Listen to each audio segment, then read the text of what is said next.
Hi friends, నేను మీ భూమేష్ని. అంటారు అంటే ఇజ్రాయెల్ అని. ఇజ్రాయెల్ వచ్చిన తర్వాత ఇలా సేఫ్ ట్రైనింగ్ ఇచ్చిన తర్వాత వరకు మనం వెళ్తాము. అంతకుముందు మన ఇండియాలో ఇలా కాలమ్స్ ఇలా చేస్తాం, అది ఇంటర్వ్యూ ఇలా చేస్తారు. ఈ కాలం నిలబడితే వాళ్ళు ఇంటర్వ్యూ ఓకే అని చెప్పి పంపిస్తారు. కానీ ఇక్కడికి వచ్చిన తర్వాత ఈ కాలమ్స్ ఏం నడవదండి. ఇక్కడ ఇక్కడ ఉంటుంది వేరే వరకు, దాని తగ్గట్టు మెటీరియల్స్ ఉంటాయి. కానీ ఈ కాలం చిన్నది, ఇక్కడ అన్నీ పెద్దవి. ఓకే, ఒకసారి చూడండి. ఇది ఇజ్రాయెల్లో మేము చేసినట్టు వర్క్. ఇది షట్టరింగ్ కార్పెంటర్ వర్క్. ఒకసారి చూడండి ఎలా ఉంది ఈ బిల్డింగ్ మొత్తం. వీళ్ళు ఇప్పుడు ఇక్కడ నడుచుకుంటూ వచ్చిందంతా సెంటరింగ్ కొట్టిన వాళ్ళు, వీళ్ళు పాలసిన వాళ్ళు. ఇక్కడ ఎన్ని రోజులు తెలుసా?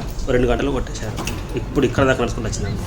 అంటే నేను వచ్చే ముందు కొట్టేశారు, నేను వచ్చిన తర్వాత 1 గంట లేట్ అయింది మాకు డ్యూటీలో.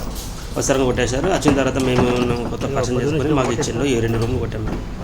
ఎవరిని ఇవ్వడం వల్ల మీరే చేయాలా, వర్క్ మీరే కట్ చేసుకోవాలా, మీరే డోకలు పెట్టుకోవాలా, మీరే మెజర్మెంట్ చేసుకోవాలి అంతే. ఎందుకంటే వాళ్ళ పనికి మన పని బాగా డిఫరెంట్. ఇక్కడికి వచ్చిన తర్వాత కంపల్సరీ పైసలు వస్తున్నాయంటే కాదు, ఎంత పైసలు వస్తాయో అంత అక్కడ డబుల్ వర్క్ ఉంటుంది.